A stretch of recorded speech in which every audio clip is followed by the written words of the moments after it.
There it goes. Now it's saying that it's working. I had the go live thing on what's it called? On OBS, but apparently that button is not hooked up.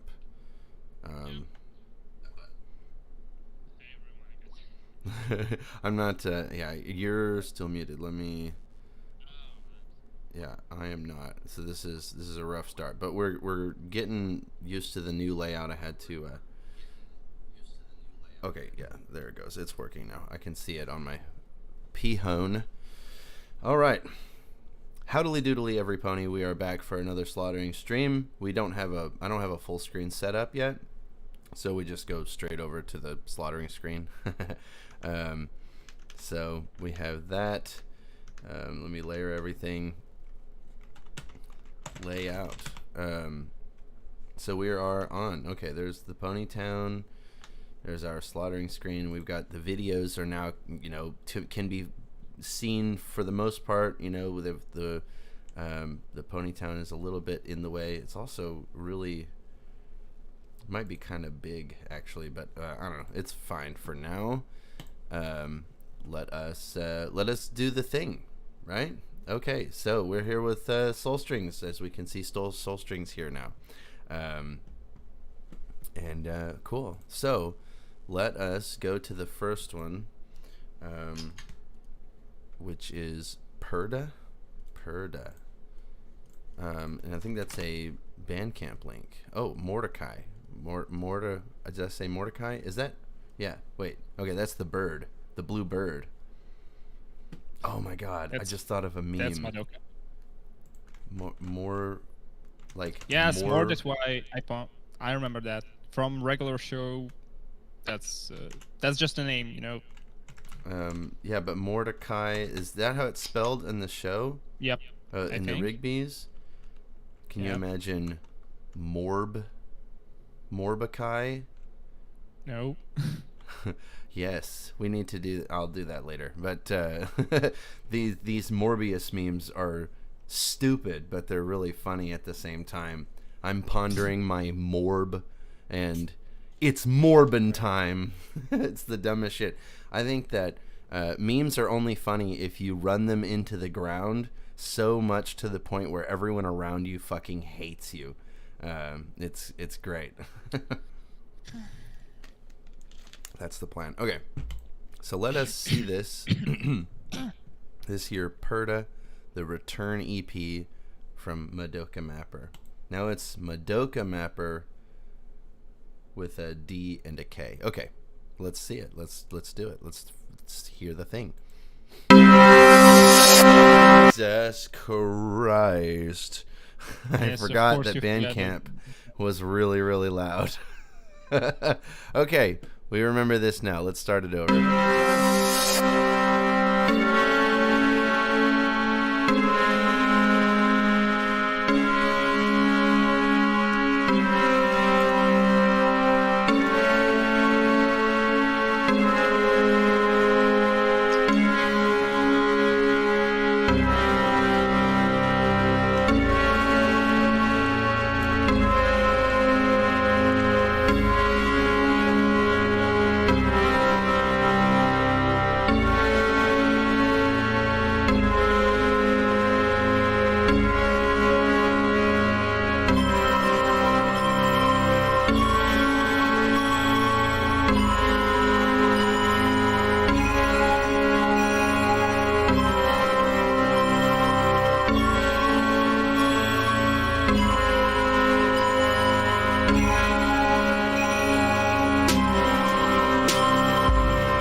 lost my fucking screen.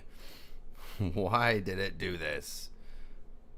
Hang on. That's not what I want. What? Oh my god. I can't believe this fucking happened. There. Okay. I don't know why it wasn't. It just, died. Okay.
I'm gonna be honest. I was bored out of my mind pretty much the whole time. Well, it had some interesting decisions in the chords, like in the chord progression, because like some chord transitions sounded kind of interesting, but the melodic parts, like the melody, like some notes in the melody were completely off, and well, that didn't feel good, honestly. Interesting decision to replace the kick with the snare. Like, at least in the second half of the track, where the kick was supposed to be, I heard the snare, and there was no kick, and the kick was someplace else. So I assume it was done on purpose, or maybe not. I don't know. It needs a lot of work on, like, mostly not just mixing wise, but mostly from the point of like composition and like track building, and to work on, well, like to make sure the melodies and like all the notes are in key with the chord progression and so on, like to make it sound more interesting, but also not too dissonant and not so chaotic, I guess. And after that, you can work on mixing and other things. Like it has some potential, but it needs a lot of work. Yeah, it's roughly a good start. That's basically how I would say, is that it's roughly a decent start. It's but it did not, give me really anything to really like hone on into or whatever. It was kind of just kind of a snooze fest. But I mean, it's a decent start. Probably 4.5 out of 10, something like that. He said 9 out of 10, not gore grind, but it was Madoka core. There you go. Well, possibly like 4 or 5 or something in between. Needs too much work. That's also Bandcamping. Oh, okay. Well, then, cool then. Okay. So, that was Madoka. The name of the track was Perda. And that was a thing. I think it's a decent start. Okay. So, this song was supposed to have vocals, but I didn't have the equipment, but thank you for the honest feedback. No problem. Always. That's what we do. Okay. So this is My Atomic Garden from Our God is the Desert by Hashirat. I'm not sure, but there you go. Hashirat. Maybe. Okay. This is a pretty long one. What genre is it? Scroll down to see the text. Experimental Collage, Experimental Collage, Arizona. Okay, so all right. Hopefully, this is psychedelic dream pop. Okay, let's check it out.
I'm not even sure what the vibe is that we're going for. It seems sort of... It's very cool. I love it. Really? Yeah. Okay. It's like I really enjoy how the chord progression is not just, you know, like floor to floor and like 4 chords and that's it. It actually, like, it has more to that, and the actual, like, chorus, if you can call it a chorus, is actually like twice as long, and the melody following it follows the chord progression perfectly, I think. And well, I'm not here to judge like the choice of the synthesizers or something like that. And then we have those like very mellow but like also anxious and somewhat, you know, hopeless vocals. And on top of that, there's something like reversed. I think it's this. I assume it's the same like vocal line or like chorus, but like in reverse with all the low frequencies cut, because I can hear the hissing as if it's like just the reverse cymbals, like reverse drum cymbals or something like that. Also gives like a very cool effect, and it's not very overloaded. It has enough space, but it does not feel like it does not feel like a wall of noise. It does not feel like a very dreamy and space like something. It has like a lot of space, but it still sounds lo-fi and very chamber enough. So yeah, I also like, I don't understand completely the vibe here, but I like what I hear so far, because like it sounds very pleasant and interesting and intriguing, because like I feel like either this chord progression with the melody will sooner or later just resolve into something or transform into a new part, or maybe it will just cling on that and it will just be looped forever with like additional elements here and there, or I don't know what to expect here. But I am intrigued, but by what I've heard so far, we're like a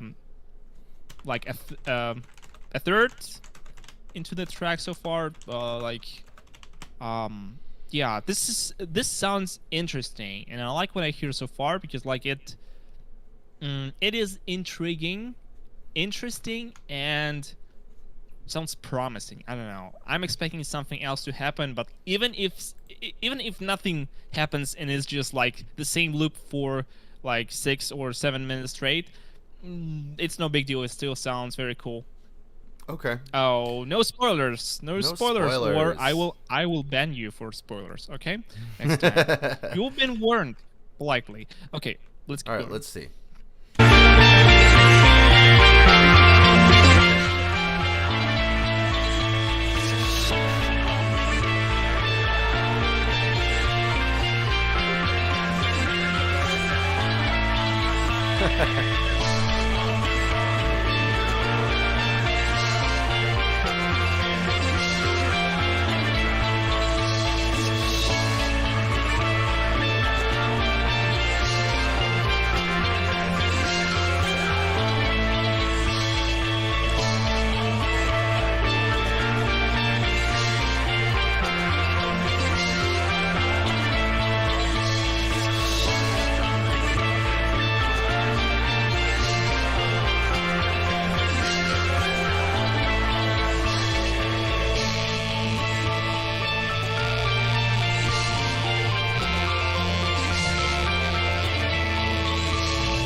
my god, and we still have a like. Oh, it got Keep super going. good Keep there. going, keep Okay, going. all right, we'll keep going.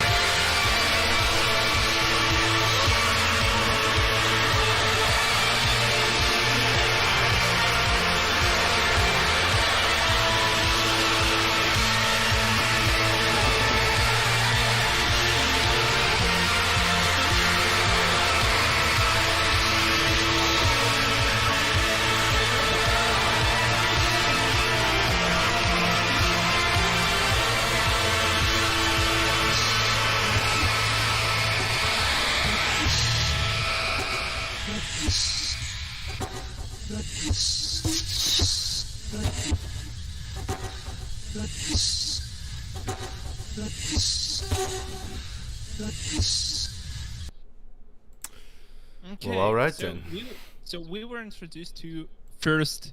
It was the distorted bass line, like heavily distorted, and then they added the drums, and then they added like a lot of other elements, and the vocals turned into like autotune something something, and it was layered on top of everything else, like everything that we heard previously, but they just kept adding more elements to it, like more layers on top of everything. And so even like the very basics we've heard in the beginning, like the melody and the chords, they became like inaudible, but they also kind of blended in the background with everything else as they kept like adding more layers to it, and like it turned into like very wall of sound, shoegazy, post rock ish. I would call it harsh indie, honestly, because like I wouldn't call it psychedelic because it does not sound psychedelic to me.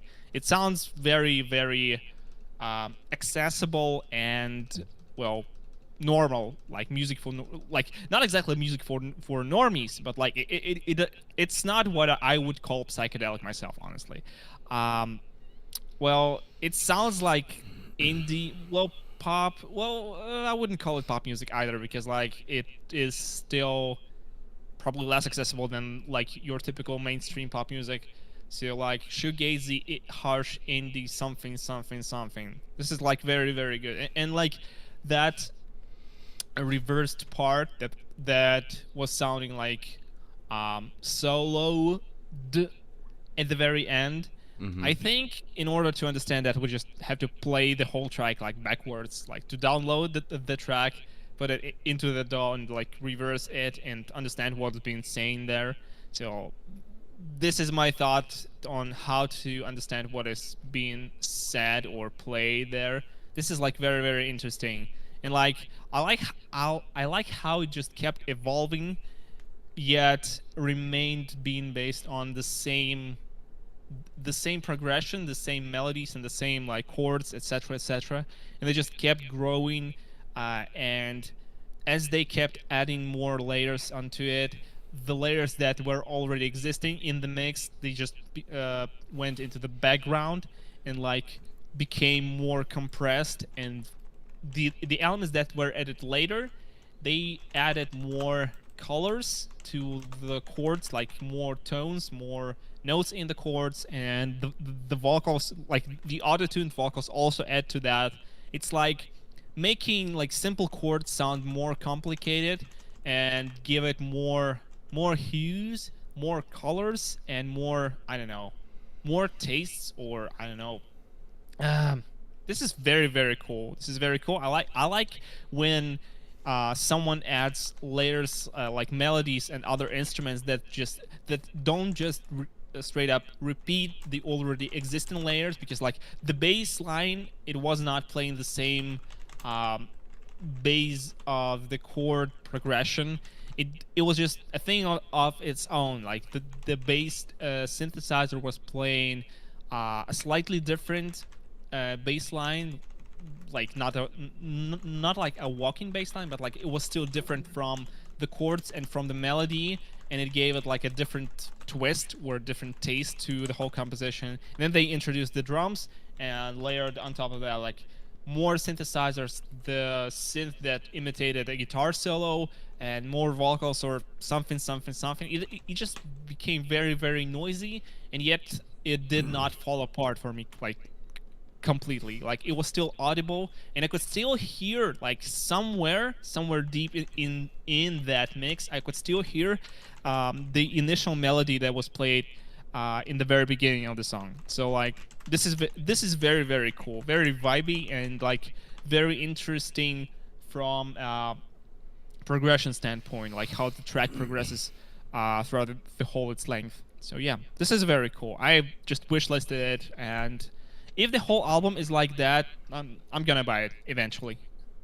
Like maybe not now because like I'm broke, Right. as usual, but like maybe later.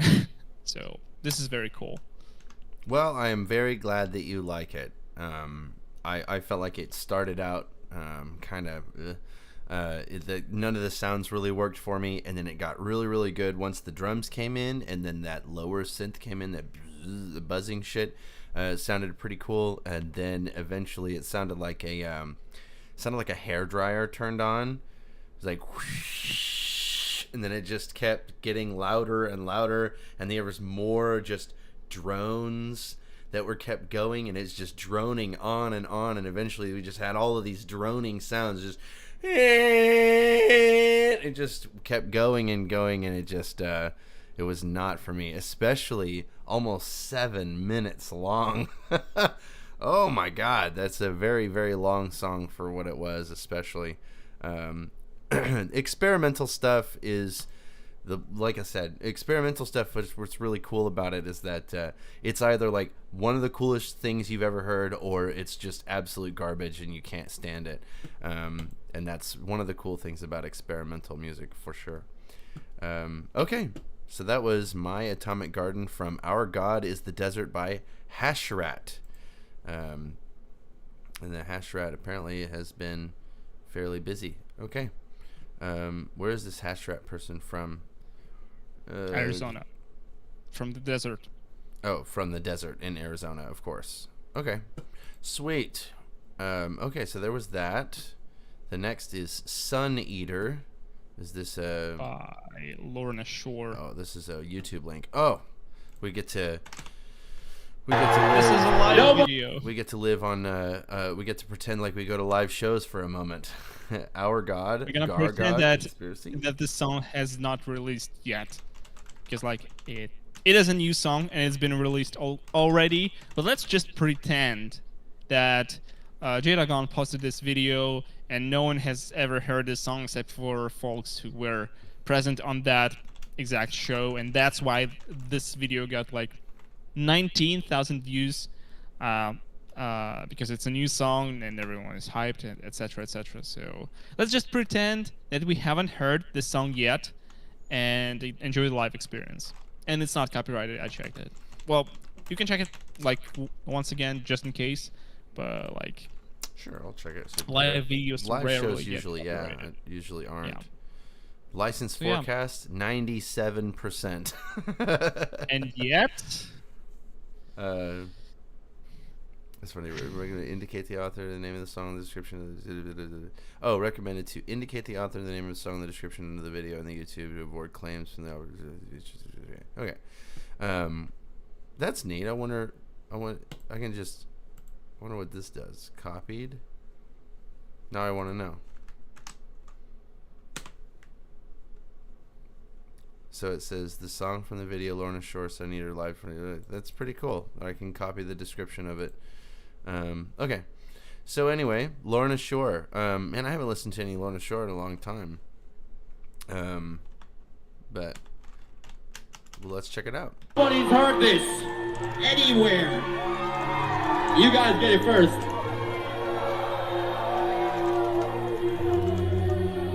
This is a fast one.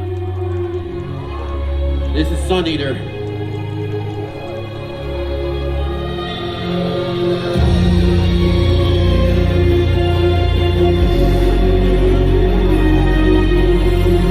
I'm going to be real with you. Every time I ever go to a show and there's like 14 phones in front of me, I just want to get up there and just start slapping these Samsungs out of my fucking way. Get your iPhone out of here, you little bitch. Like, goddamn. True.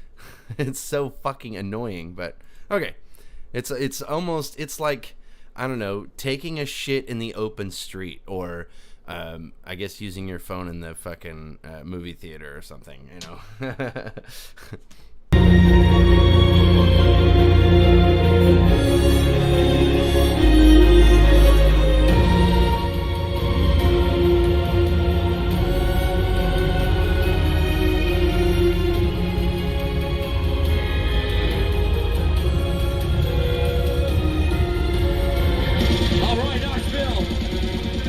Yes. I got a question for you. What is life?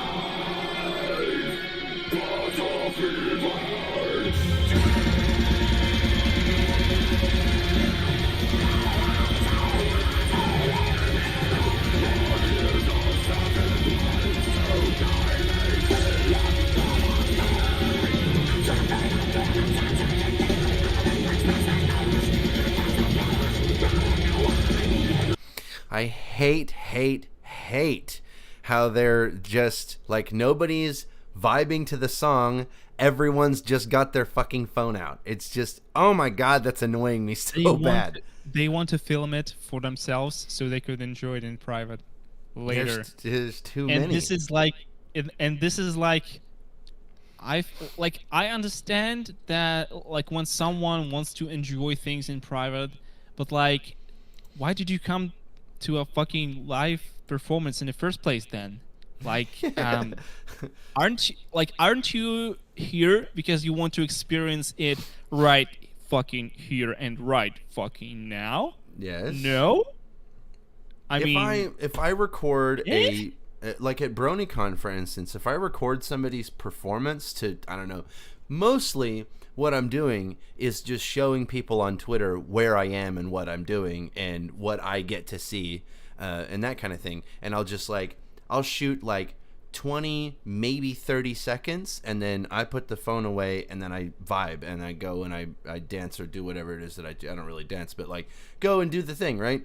And then, you know, if the next song comes on or the next performer comes on and I'm, you know, whatever, then yeah, 10, 20, maybe 30 seconds at most, throw that shit up on Twitter, and then I'm back to vibing. Like, okay. Because no one, except for us, I guess, but like nobody on your Facebook is going to sit there and watch the whole goddamn thing and just be like, bro, this is the coolest thing, you know, because, you know, you're not getting the full sound of it or whatever. I don't know. When I watch live videos like these, I'm expecting to kind of get a vicarious understanding of like the vibe in the room, and the vibe in the room here is boring. It's just you can't see what I was doing, but I was holding up a phone, and it's just yeah, it's dumb. It's I was filming a few live shows, mostly because we were performing with other bands during the gigs, so I was like recording other bands like performing after us or before us or something like that. And that's like I grabbed my camera, I put it on a stand, and I was standing away from the crowd and like took a sort of nice position to like film the whole stage, so I could just see everything and hear everything, and like that angle was pretty good, and like it was just like one angle, but it still gave like an impression of how the performance went or something like that. So I wasn't just standing in the middle of a fucking mosh pit with a camera on a stand and like, please stay away, I'm trying to film the stage for YouTube's, yo. No, I was not doing that. I was just standing as far away as possible, just not to interrupt anyone having fun in front of the stage or like anywhere else. So, and like I could still enjoy the show because like I'm not a very like slam or mosh like type of person. Like I don't usually enjoy that kind of stuff. I just usually stand in the corner and just vibe myself. So yeah. Okay. That's how I was filming the videos on the occasion. Like not specifically. Well, there was one time when I filmed the whole live show specifically because that's why I came to the show. Like a friend brought me to Amaranth concert, and it was like 1 hour and a half or something like that, and that's why I recorded the whole show. I was standing on the balcony in the club or something like that. So, and that was like the only time when I recorded the full show on purpose, and not because it was convenient, because we were performing with those bands at the same gig. So yeah. I got you. Yeah. Well, I think it's perfectly fine. I think it's perfectly fine to record a show or whatever, but it's just not in the front fucking row. You know what I mean? This is ridiculous. At the Suffocation show I went 2 years ago, someone was pissed and about to cry because his phone got lost into the mosh pit. Yeah. Don't bring your phones into a slam or a mosh pit. I don't know. Or have it secure in a pocket or like in a bag. Put it or give it to someone if you have friends. Or like buy a phone that is like very high level of protection. Like there are like phones like TechSet or whatever they are called, they have like extremely high levels of protection, like armored glass screens that you just can throw it from like 10th floor and it will be just fine. So either get yourself one of these phones or give your phone to someone else, or just don't bring it to a fucking gig. If you want to have fun, like, it's only like it's all on you. There's no one else to blame if you break or lose your phone in a mosh pit. There's no one else to blame but you. So Right. you brought this on yourself. All right, let's keep her going. I wonder if they're gonna put away their phones eventually. Let's just see.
Okay, they put their phones away, but they're still not really just standing there.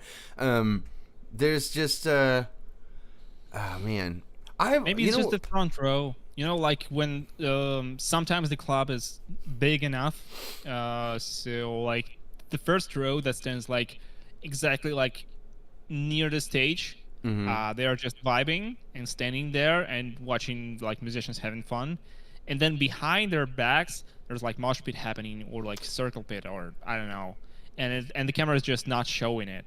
Yeah, So, and that's an might be integral reason for part that. of a metal show is showing. You got to show the pit, you know, to really Maybe they will. capture the vibe. Maybe. I'm just. I saw some folks like turning their phones to show the crowd, so maybe something was happening there, and like they tried to catch that, like briefly. So maybe this one will show it as well. We'll see. Let's keep going. Okay.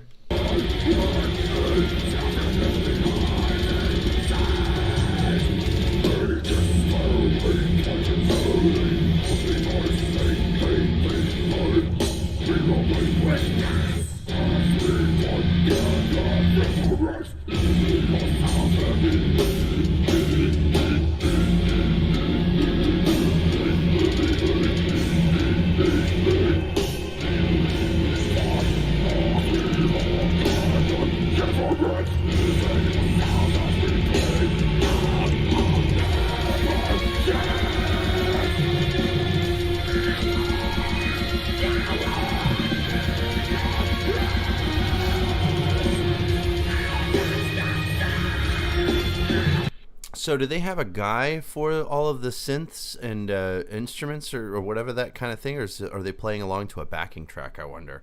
Probably the backing track. That's what I Sometimes think. experiments fail, got behind a bit, I figured. But yeah, I would assume, I guess they're playing along to a backing track. So Like I see like two guitar players and the bassist and the drummer and the vocalist, but I don't see anyone else on the stage. Maybe it's like behind the camera, or like the camera just does not show that angle of the stage where another member of the band stands. Like I'm not sure, but I will assume that it's a backtrack. Honestly, it will be like much more convenient for that type of metal band. Like, yeah, whatever. Yeah, I got you. All right.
Okay, I'm gonna be honest with you. I have always been sort of like not impressed by bands who do it, who like way fucking overdo it with the lights. The whole time I'm like, it's a sweet breakdown and everything. The crowd is fucking dead still, and then but these lights are just going the fuck off, and it's just, I don't know. I wouldn't blame the band on that, because like it's usually that band performs. They just perform whenever they get to perform. You know, it all depends on the club, on the lighting. I'm not sure if Lorna Shore is like that big that they bring all the lights and like all the like stage elements with them, like in a bus with technicians and stuff like that, like staff members, you know. So I would assume that it's just the club they performed in, and that's where that's what the stage lights were there, like available for them. Like they just worked with what they got. So is that the name of the song? No, that's new song at the Concourse. So the Concourse is that's the club, I think. Yeah. The song is Sun Eater. Knoxville. Wait, Knoxville. The Concourse Knoxville pops up, so it's got to be.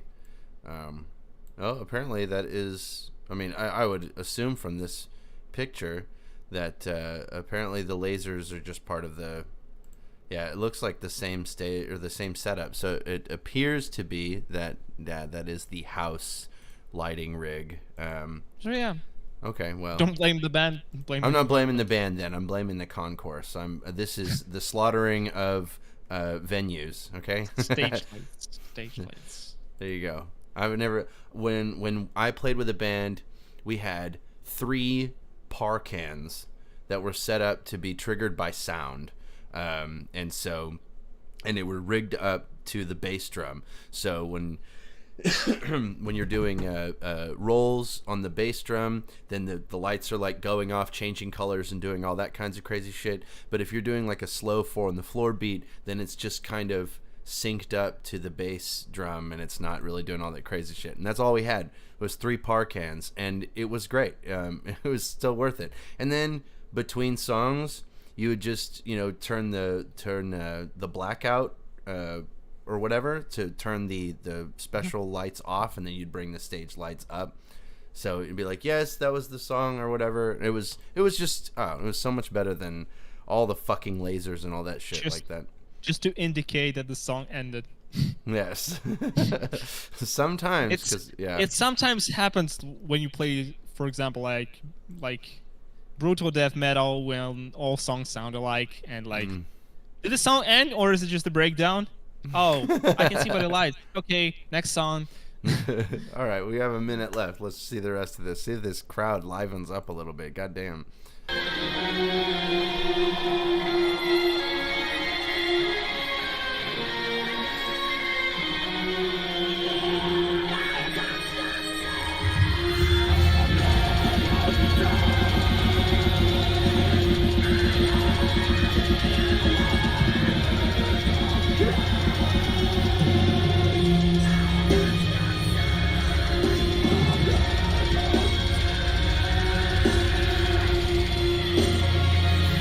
Whoever this person is right here, right behind this 532 right here, this person's my fucking hero. This person is trying to get the front row into it, and it's not working, but that right there, that is a leader. That is what heroes, that's hero shit right there. Okay? That is, yeah.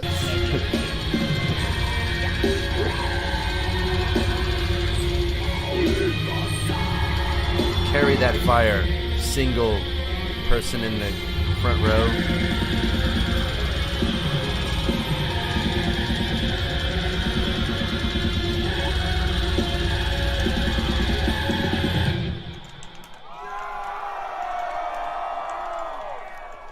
Howdy, guys. Howdy da. Okay. I think that if you are in the front row, you have a responsibility to just be out of your fucking mind. I think the front row carries with it certain responsibilities and obligations, and this crowd failed. for fuck's sake, don't try to get onto the stage. Please don't fucking do that. True. I know folks are just obsessed with like stage diving or something like that, but please don't. Yeah. Just don't. Yeah, I don't. I would never. I've seen people do it. It's pretty fucking funny. Yeah. Looks like the light show gave Especially- itself a seizure. Yeah. It is especially funny when someone like climbs up the stage in like hands up in the air, like, hey, I'm about to jump, and then he jumps, and then the crowd just and then the dude just fucking falls on the floor. Yeah. So That'd be something. sometimes that happens, and like not every crowd is like that supportive and like Right. I've seen people. You know? I've seen people try to climb up on stage, and the security just come and push them off, and They they end break up fucking something. tumbling pretty heavily.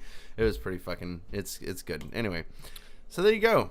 That was Sun Eater at the Concourse in Knoxville, Tennessee. That was a lot of fun. An interesting. You know, I don't know. I haven't listened to Lorna Shore in a very, very long time. I think Lorna Shore is really good. I like his vocals. I think he sounds pretty cool. I've never been really a big fan of like sort of the symphonic elements to things with like, you know, that kind of shit. Eh. I'm going to leap, and the crowd goes nope. Yeah, that happens. I've seen that happen sometimes. It's pretty fucking funny. Okay, so we're moving on to the next one. This, the band appears to be called Safe Word. Yeah. Okay, a song from the future from September. Cool. Is it? What did they September 3rd. September 3rd. do? Oh, is the I got release you. of- From the future. Yep. So Cybergrind Noisecore now? Yeah, I guess so. So this is Safe Word. This could benefit us both. Cybergrind / electronic. This has 44 views on it, so I'm interested. Only 16 subs sell out. Not only, they have, you know, they've got like at least 17 more subs than I'm comfortable with. I only listen to bands that have negative subs because Number of I'm a hipster. subscribers. Yeah. All right, let's check this out. Ooh la la la la la la la la. Every guy in the plane is basically angling for one thing.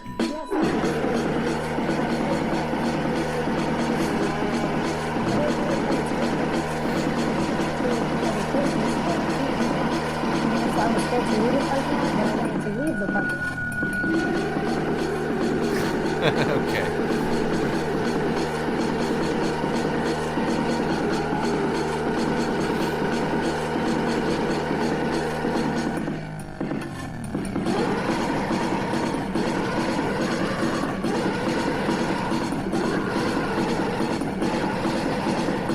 Reminds me of early Gargod somehow. It does have early Gargod vibes to it. Gargot's sounded better.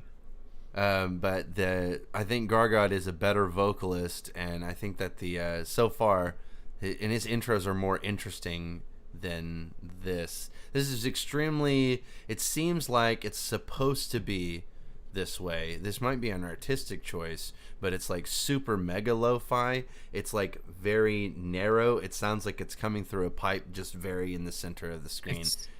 It's very muffled. Yeah, it's just Choked with a fucking pillow. Full album coming March 18th, 2022. Awesome. There you go. There's the thing. Okay, let's keep her going.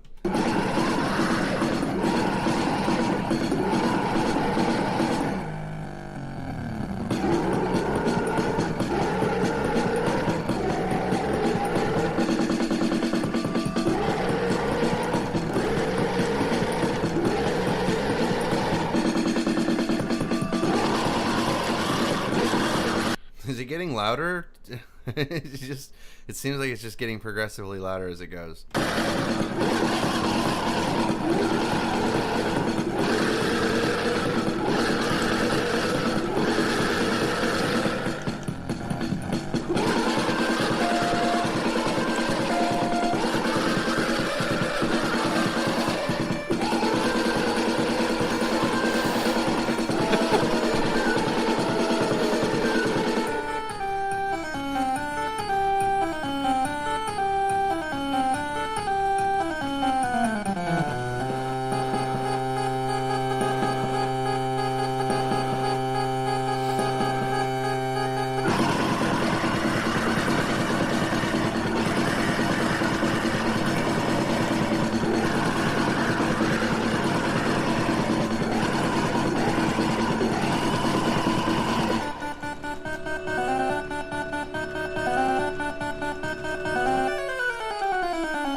Okay. I It was can't- I can- interesting.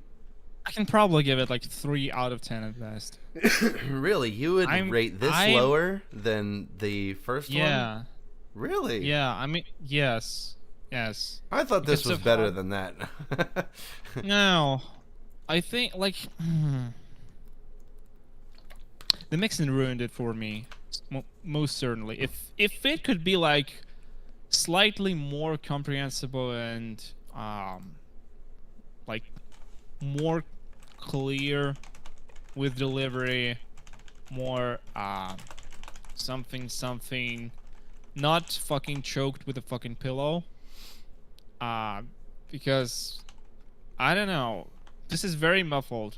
Even for like a live performance, it sounded like a live performance recorded from like a toilet at the club, like a song playing in a distance, and it's like very, very noisy by itself, but it's recorded in a toilet cabin in a club, on like a very cheap recorder or like phone or I don't know, something. Like because like it does not sound very good. I would probably give it like 2.5 because it sounds better than the Tetragrammarside. Tetragrammarside got like 2 out of 10 for like straight out of the gate. I think 2 out of 10. That was probably the worst shit I've ever heard. So this one is somewhat better, but I'm hesitating to give it like 3. But I will probably give it a 3 because it did have some certain elements that sounded good if it's not for the sound design or for the mixing. And it's relatively short, so it wasn't very long of a suffering. So yeah, I would say it's 3 out of 10. I'm not impressed. I'm very bored, and I'm like disappointed because like I expected more from like just assuming the music from the project name and the song title. I expected more and I expected better because like early Gargot, like even though he was like very, very like minimalistic, he still had some clarity in his mixes. Like it was not like that bad, that of a noise, you know. So yeah, this was not so good. Like I am underimpressed. Not fully disgusted by that, but like I am underimpressed. I'm usually disgusted by like Slam Worldwide music. This is just awkward and it's just nothing from me, you know. It's bad, So- yeah. I thought it had an interesting composition. It's not objectively bad. Of There's no course. such thing as like Right, we know that. objectively bad music. Yeah, we know that. I just don't fucking like it. Yeah, That's I it. understand. I get what you're coming from. It did not impress me probably for the first 60 seconds, but then it evolved. It did more stuff, and then eventually it was kind of cute. It had a charm to it that I ended up enjoying by the end of it. I thought it was okay. The overall sound design is trash, and I don't like it. But I think the composition of it was an interesting, fun little journey, and I liked it. Okay. It wasn't the best thing. It's probably something I won't revisit, but maybe something that I will check out more of in the future. Yeah. Anyway, so there you go. That was Safe Word. This could benefit us both from Assaulted Press. Next, the next song up is called. Nope, that's not what I wanted. I put that in the wrong thing.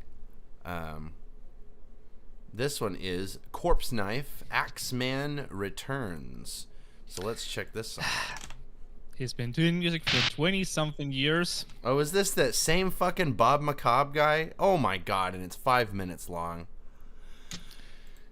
Should we ban I don't know what Bob to expect, Macabre? but I don't like it. I don't like it in advance, you know. I don't like it in advance either. I'm legitimately thinking about banning Bob Macabre. Like I'm actually considering like this might be the all last... of his fucking projects, all of them. Yes. I am legitimately considering like this is the last Bob Macabre song, and I'll put it in the rules No more Bob Macabre. No more. I'm done with it. Because reasons. For reasons, exactly. I don't know how to like make a poll or anything like that, but or whatever. Actually, you know what? Fuck it. We run the stream. This is the last Bob Macabre song. No more Bob Macabre offshoots or projects or anything. No more Bob Macabre. Bob Macabre is banned from now on. Okay. He does have fun. Good for him. Not good for us. Please stop. Right. Jesus Christ. Especially because it's like I feel like we have to listen to Bob Macabre like at least once a month. And it's always just it's always awful and long. Okay, so anyway, let's check this out. Corpse Knife, one of Bob Macabre's projects. The song is called Axeman Returns. All right.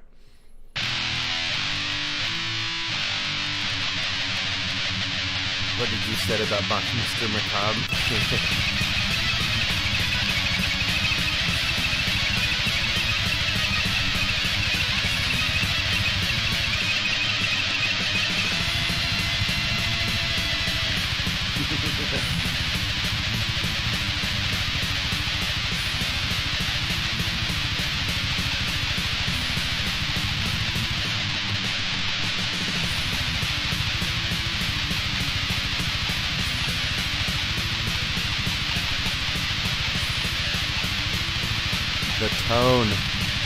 The tone is so bad.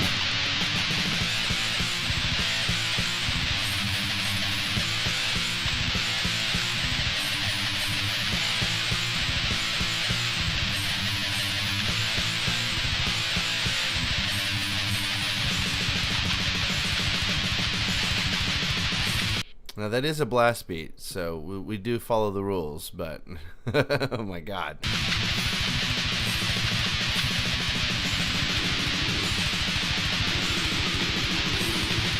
Oh no, there's vocals?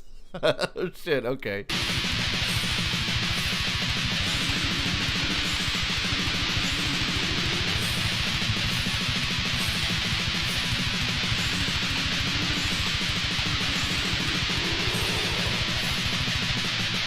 Okay, we're checking out this one next because it has 77,000 views. It came out 14 years ago. It looks like Bob Macabre's very first song. But okay, so Bob Macabre, I guess it appears to Chainsaw Dissection. I'm familiar with that one. It appears that Bob Macabre has been involved with, or at least is stealing quite popular. I would assume that he's involved somehow, and he's not just jacking Chainsaw Dissection stuff.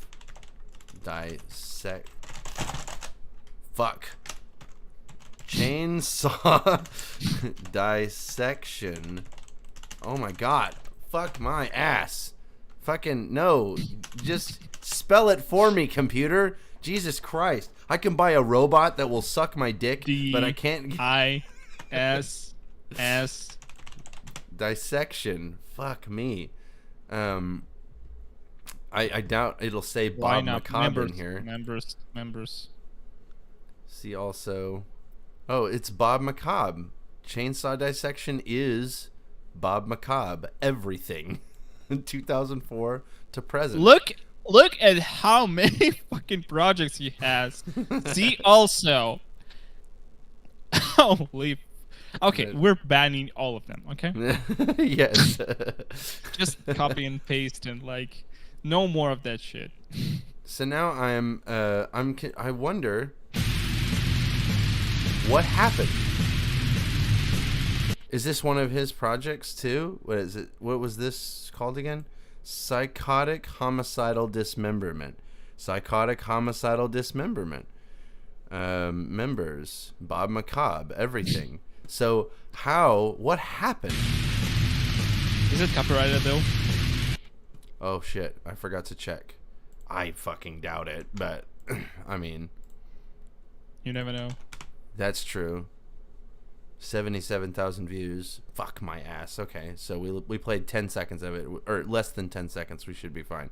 But like that, even that 8 seconds sounded leagues far, super, way better than this. So what happened? Why? That's what I want to know. What is the deal? The mystery of a man. And then this one has 23,000 views, so it's not. It did okay. It performed all right. There we go. Okay, look. I looked up chainsaw dissection because I was fairly certain that I had heard chainsaw dissection before. That's it on screen like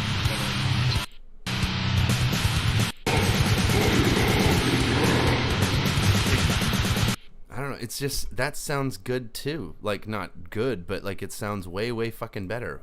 What happened? Bombacomp's descent into madness? I mean, I guess. Usually people get better over time. I wonder what happened. Or if he's doing it on purpose. I have no idea. I don't know. Let's keep it going.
It started out okay.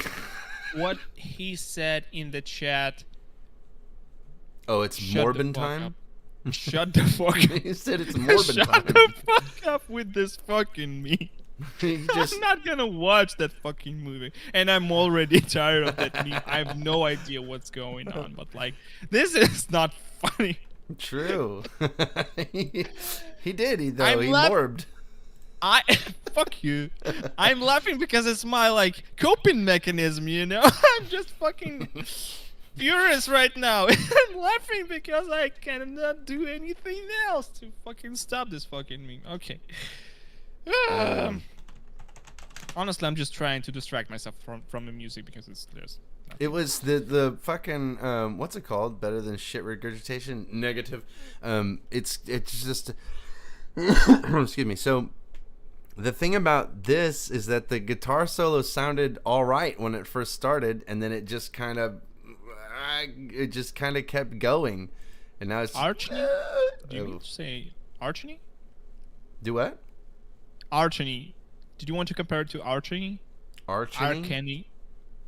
The one with no with the cruiser ship saxophone. Oh yeah, where it started out okay, and then it just went to shit, or it just kept going, and it was like, all right, what's the direction we're having here? Jesus Christ. Anyway, let's keep it going.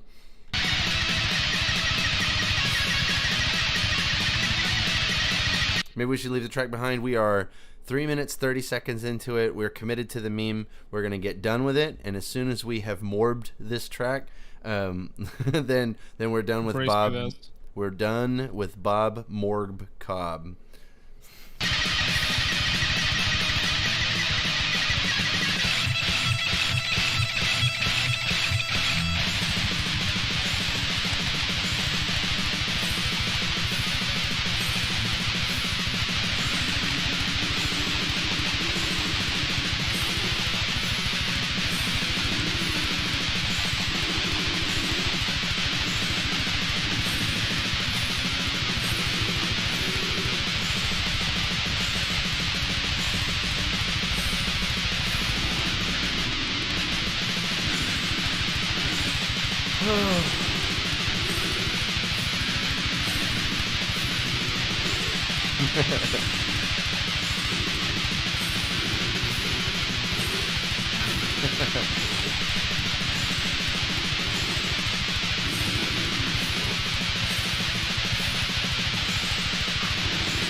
It's also monotonous.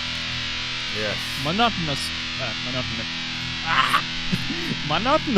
and repetitive on top of everything.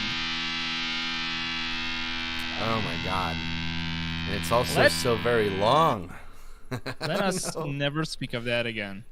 All right, Bob Macabre. That is the very last Bob Macabre. What was that like static noise at the beginning, at the end, as if like it was just like high pitched buzzing or something? Like the very first second, the very last seconds. Oh, is it not playing? Oh, I hear it. Yeah, there's interference. That apparently he didn't cut, or he's not using a what's it called? A gate. He released music 17 hours ago. I don't care. Please. No. I Just do not care. Stop. Get some help. This is unbelievable. Hang on. Is there a way to just look up Bob Macabre? He's 45? I guess so. Is that young? I thought he was like 50 something. He looks 45. No, he looks like 30-ish to me. He does everything in what I don't understand is why make this many projects? I don't know. Maybe he can distinguish the genre or style specific things that only he can. So like, or okay, this song has blast beats, guitar, or like, okay, this is a down tempo deathcore track, but I'm gonna put a guitar solo in it, so it's gonna be Corpse Fixation. But if it's down tempo deathcore with a guitar solo and vocals, then it becomes Exhuming the Mephitic Diseased. But then if it's a down tempo deathcore song with a guitar solo and vocals and electronic elements, then it becomes Blood, Gore, and Grindcore. It's album names, not project names. You know what I mean. Yes, whatever. I'm just trying to be as smart as usual. So, yeah. Right, but yeah, you understand what I'm saying. That yeah, I wonder if that's what's going on, which is just so strange. But whatever. I'm not going to dive into his full discography just to figure that out. Right. Because like I'm not that masochistic, you know. Right. Especially because most of it is not good. If it was like really, really good stuff, then sure, but no. Oh, shit. Let me... Next. Okay. Next is The Creeping Friend. Vampenstein. I don't know. Vampenstein. The Vampenstein. Let's check it out. I think I have a page on Metal Archives. Oh, do you? That would be cool. I do. I think I do too. I don't understand. Yep. Somebody did. Yeah, sometimes folk just add you. Archives. Yeah, somebody added There me you to are. it. They added all of my imaginary members to the band as well, which Yep. is pretty cool. Look, and they look at this. They added fucking what's it called too? Because usually, anytime you look me up on like Spotify or Google Play or Amazon or anything like that, it's always just my 2 official albums, and then I've got my unofficial, like technically, like, I guess unreleased, because they're Anything you just add on Bandcamp, they usually follow like official discographies like made by artists themselves and not just following the streaming services. So like if it's a Bandcamp, they usually they added the releases I only have on Bandcamp released. So there's that. Okay. Wow. My official website is down, I think. Yeah, it's fucking. I haven't. I was using album sales and streaming revenue to pay for the website, and once the views fell off and I stopped making enough money to pay for the website, I just never renewed it. I should though, because it's only like $30 a year. Okay. What we were looking at Vampenstein. Oh no, that's what I was doing. I was trying to look up Madoka.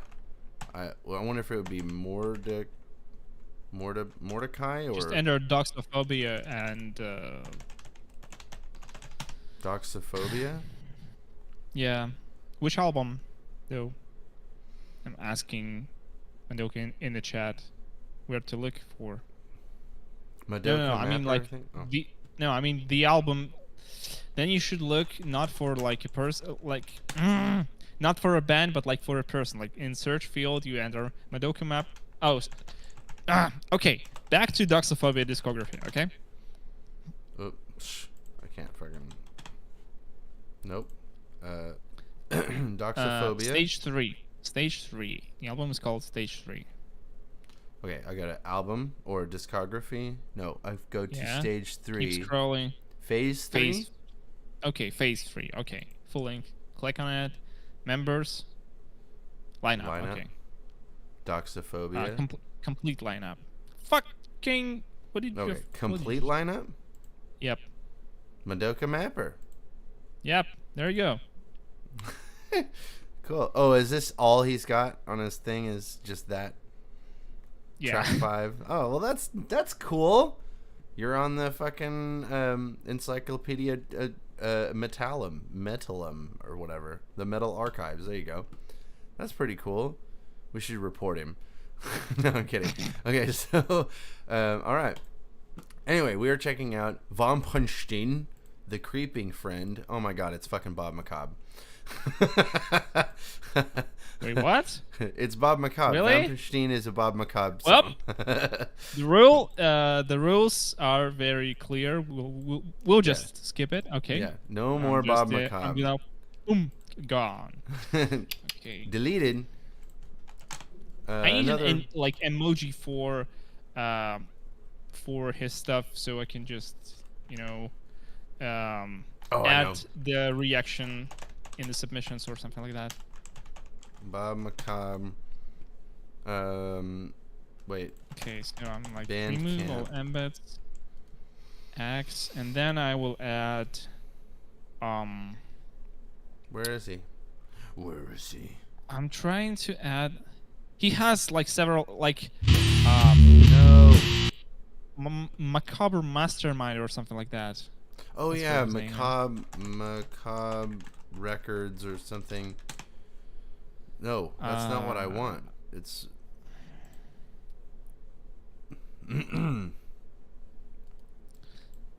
Yeah. Okay. I will. Oh, this is a perfect. This is perfect. Wait, what? What's going on? It's perfect. Just a Bob Macabre emote. Yes, I love it. Okay, that's perfect. That's gonna be the Bob Macabre emote. Just post it in stream text, and I will make an emote out of it later. Okay. It's so good. That's fucking awesome. Okay. Anyway, no more Bob Macabre. All right. Okay. Thank you. Bye. Okay, Okay. so that was Bob Macabre in its entirety. No more. Okay, this is a Madoka Mapper song. I want to say the album or EP is called Grim, and then the song is called Brasscore. Oh, album. Oh, it's an album. It's an album. Yeah, let me just mark it as an album, and we'll come back to it next stream. Okay. Because next stream we will be doing albums. We've got 3 of them. Check out the Madoka Or album 2. next week along with mine. Good idea. Oh no, I closed that window. Why did I do that? Okay. Cool. We can check out Burning Gryphon. And Scoonie. This video contains flashing lights. If you have photosensitive epilepsy, turn back now. Okay. Bob My Cobb. Yes. Burning Gryphon. Burn it all And the fuck down. Scoonie. The song is Scoonie. angry and badass. I had a blast covering it. Scoonie. Scoonie. Okay, Sony, Burning Gryphon and Scoonie, Burn It Down, 5 Finger Death Punch cover. I haven't heard the original. I don't listen to 5 Finger Death Punch anymore, but let's check it out. Silence. There we go.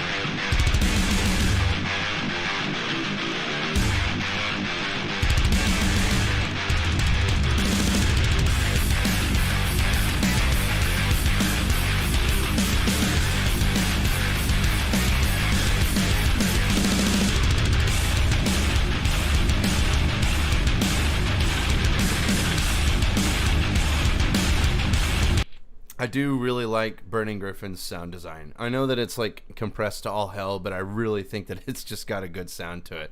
I think the drums sound really good. His metal stuff just sounds so fucking good. I'm really impressed with his sound design. It's so good.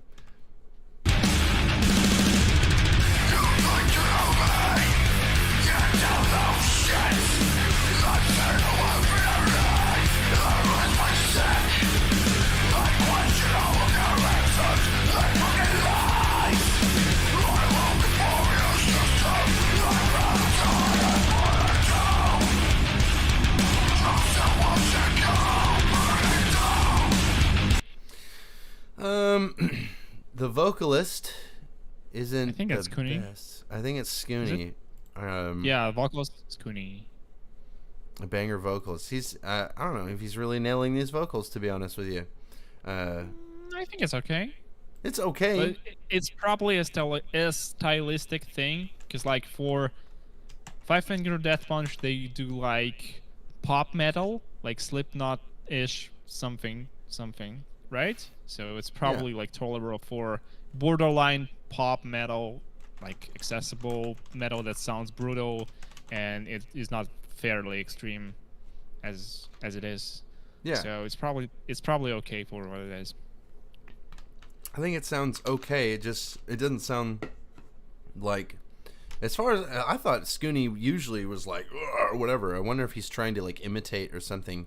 Scoonie usually does like super good vocals, and I wonder if he's just employing a different technique or something like that, trying to imitate the vocalist from 5 Finger Death Punch in some way, and it's not really hitting my ear correctly. That's Anyway, what I would assume. All right, let's keep her going.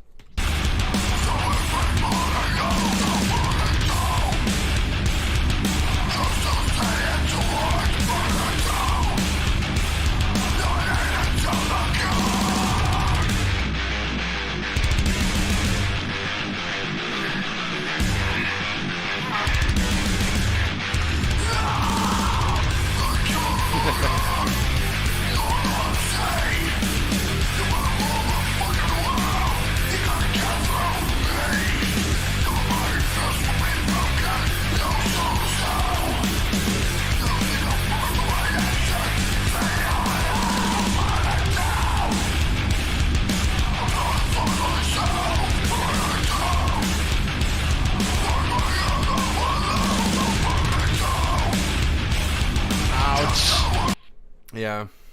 Fuck. Yeah. Fuck. Ah. He's Okay, not- so at first it was kind of irritating, but now it just gets worse. Okay, this is like a major complaint. Timing on the vocal lines is an essential part of metal mixing. Yeah. It's like vocals in metal music are not just, you know, wavy and flexible and all that.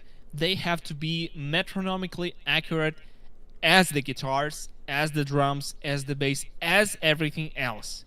Or if it's not metronomically accurate and metronomically correct, then just they have to perform together. That's the point. If everyone's like, you can't just slow down or speed up randomly while everyone else is playing to the metronome. That's not how it works. It takes a lot from the impact and from the delivery of the whole track and from the impression it gives. Because like, if it's not precise, it just takes it away. As if you're just listening to something and like a vocalist, sometimes he's dragging, sometimes he's rushing, and he's not on point. I honestly, I haven't heard the original, but I doubt that the vocalist was so far off of the instrumental, like not in sync with the instrumental by that amount. I don't believe it. I think it's just how it was mixed here, and it does not work. This is irritating. This is like not like the biggest sin or the biggest flaw ever in mixing and whatever, but like this takes away a lot, and it's fucking irritating for a very thick and very fat like rhythm section and the whole instrumental. How chuggy it is, how deep and growly and low it is, how, you know, cohesive and again fat, groovy, etc. For the instrumental that is exactly that, the vocals just, they are no match to that instrumental, honestly, with how they are being processed and not quantized or something like that. I also have a complaint that the vocals are just very far in the background, and that whole reverb or like hangar or like cathedral reverb or something like that, the vocals sound very, very far. They sound very, very blurry and far in the mix, but like that's just another complaint to the fact that the timing on vocals is not perfect. Just like quantize everything to the fucking hell, you know, and it will nail it. If the vocalist nails it with the instrumental, then the whole track nails it. If the vocalist fails with the delivery, with the timing, then the whole song falls fucking apart, because the instrumental is still the instrumental, and when there are vocals, they usually take the whole focus of the listener, so they are always up front, they are always on the foreground. It's the first thing that catches listeners' ears, and they have to be like very fucking tentative, whatever the fucking word is. Come on, that's the face. Yeah. That's the face of the mix. That's the face of the song. That's the face of the band, or like whatever you prefer. Like, I'm very frustrated. I'm just very, very frustrated because it's very, very irritating, and that minor, well, technically a minor thing like vocal quantization or something like that. This is a minor thing, but it's so fucking frustrating that one little thing ruins the whole fucking song for me right now. I cannot hold it in. I think that I just feel like there's lots and lots of problems with the vocals, and that sucks, because I think that it's got a really good sound design, and I like that a lot. I just like the way it sounds. I just feel like, yeah, there are problems with the vocals that are just not quite wrapping it all up. So anyway, but let's keep it going. Let's see what if we can bring it back, you know.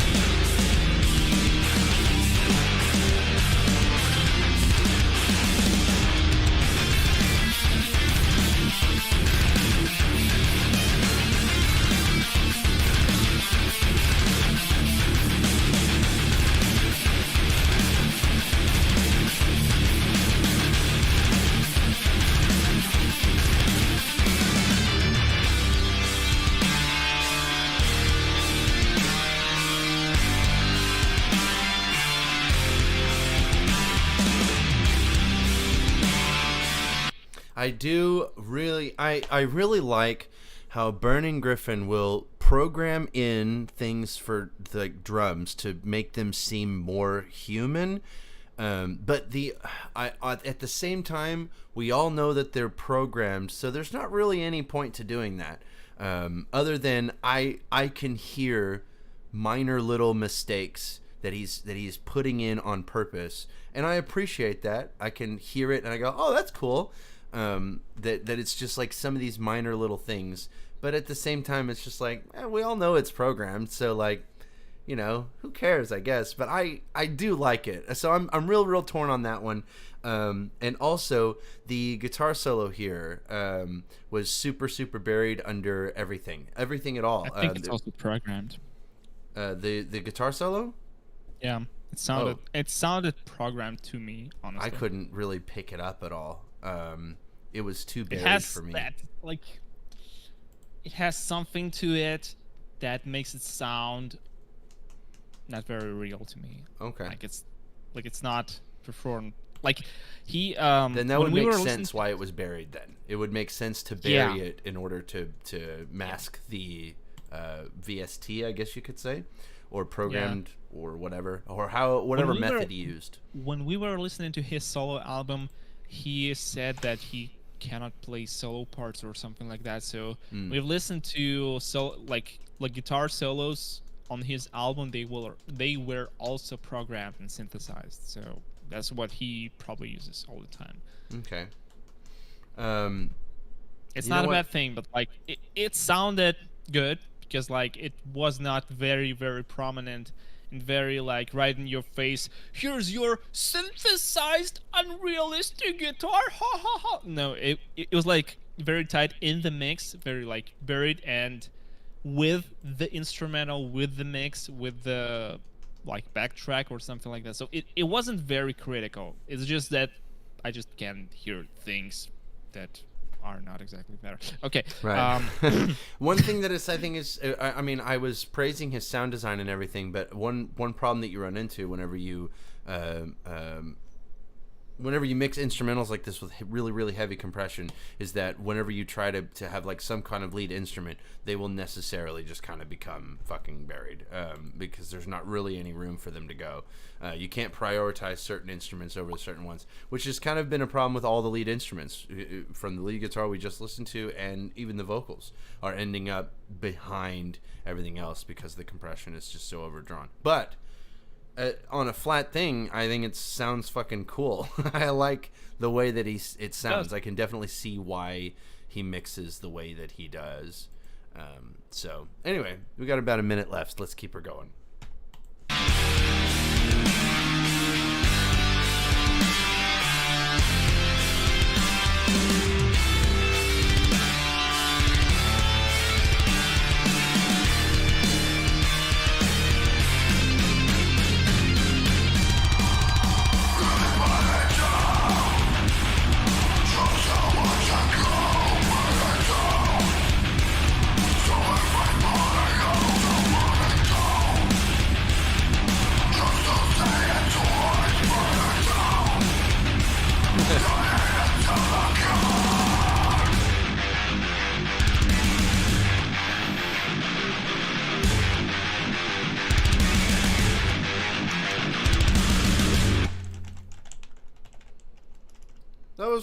That was okay. That was okay. It wasn't so bad. It was not the worst thing, but like it honestly needs more work on mixing and how it is. Yeah, mostly just the vocals. That would be my main complaint. And I already said enough about it. So yeah. All right. So that was Burning Gryphon and Scoonie, Burn It Down 5-Finger Death Punch cover. It was pretty cool. It's it needs some work. But Burning Gryphon, as far as I understand, is relatively new to all this. I think he's only been around for like 2 or 3 years or something like that. I'm going to find out. Watch. He's going to be like, actually, I've been doing this for 12,000 years. I am Bob Macabre, the Brony version. No, please, stop, stop. 2 years. 2 years, and it was tech step or whatever. So Maybe 3 because like YouTube usually like plays around with the date it shows, so it's roughly so 2 or 3 years. I guess. Yeah. Yep. So 2 or 3 years. He's not doing so bad. Okie dokie looky doo. Okay, let's check this one. I am pretty sure it's not copyrighted. Oh, that's you. Yeah, it's me. This is the new one. Yeah, you can say so. I wrote it in 2009. Okay. And I never like. There was a Guitar Pro tab I had all these years, and I couldn't make anything out of it.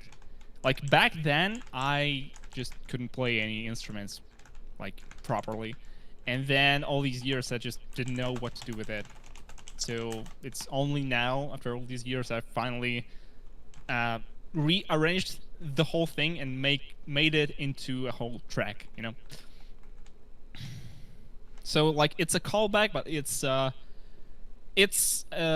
the first recorded version, first like actually recorded version of the song.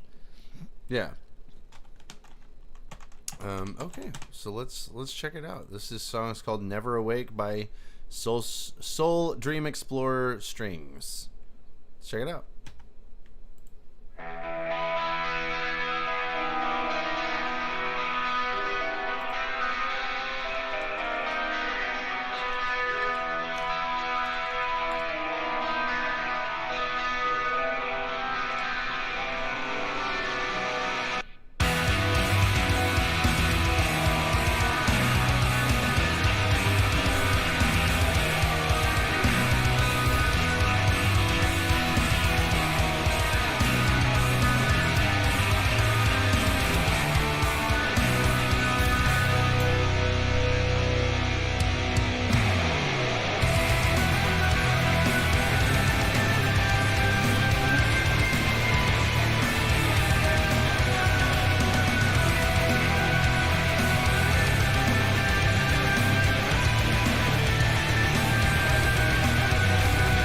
Love that brief pause. Yeah, that's really good for that impact.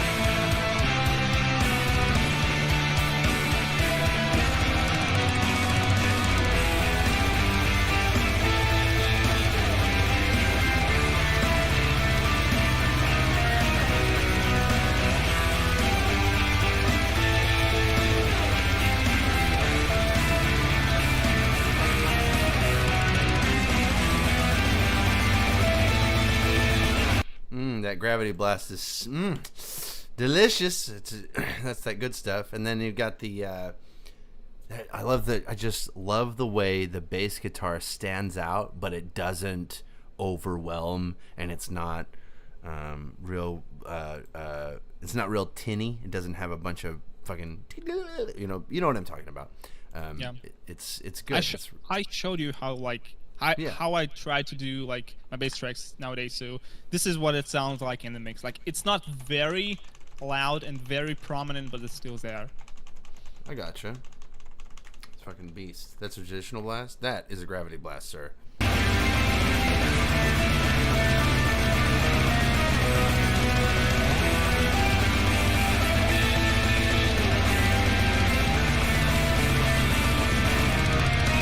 The snare drum is playing twice the number of beats that the bass drum is playing, or at least it sounds that way, and that would be a gravity blast. We do that nerdy shit here, boys. Okay, not gravity. Ugh. It's a gravity blast. That sounds like a gravity blast to me, but let me check the tab actually. it sounds like it's playing 2 snares for every bass drum. So it's or whatever. I can't just tell you how to whatever. Okay, so the kick drum plays twice as the snare. Oh, it plays twice as many.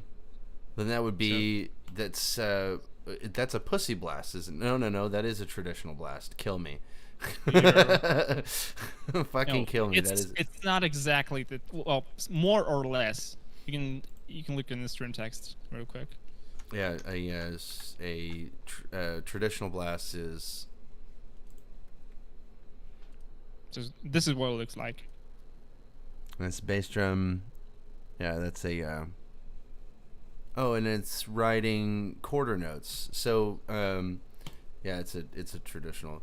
No, I thought a bomb blast. Excuse me. I thought a bomb blast was there's the hammer blast where everything is playing all at the same time, and then I thought a bomb blast was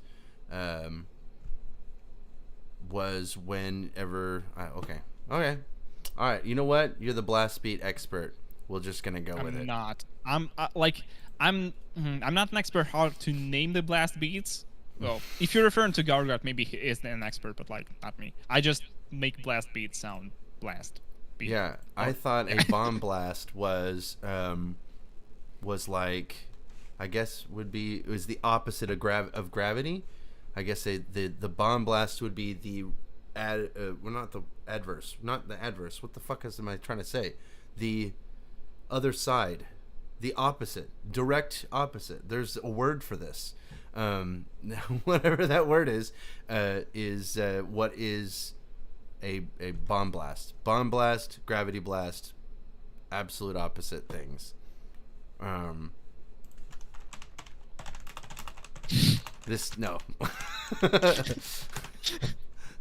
And there is, and he's got notation. We cannot leave the case unsolved. Is a and the robotic question vacuum unanswered. We've got it. We pride ourselves on our blast beat knowledge. I love this guy. I watch his streams sometimes. It is probably copyrighted. I don't think so. You never fucking know unless you check, and it's too late. Fuck. Okay. Well, all right. What is this? The hyper blast. That would be 16th notes all at the same time. That's 8 notes, but whatever. Traditional is when you go back and forth.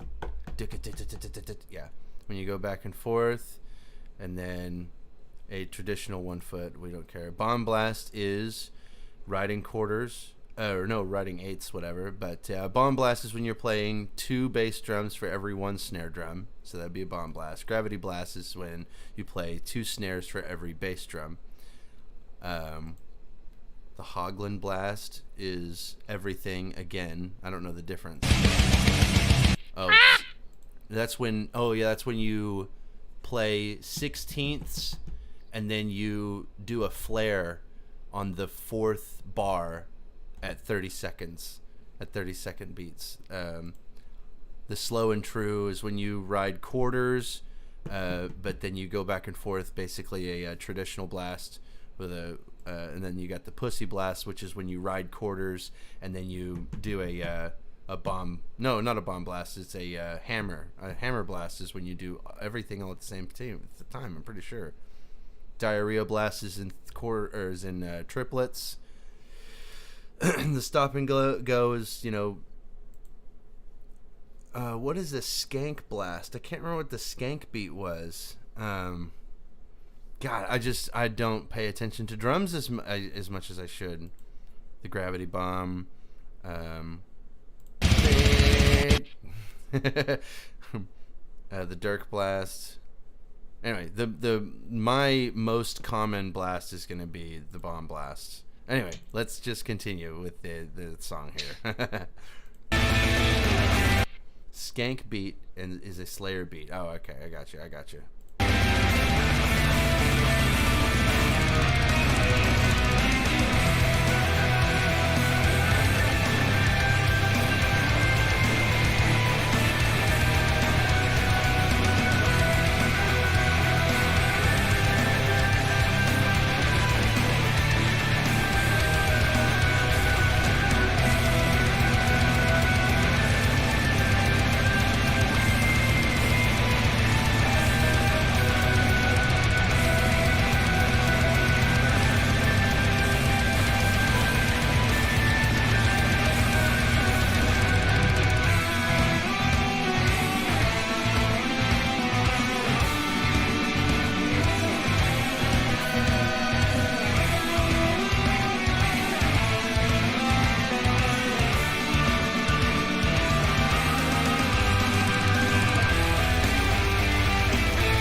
gallop that led into that passage was super, super cool. I liked that quite a bit.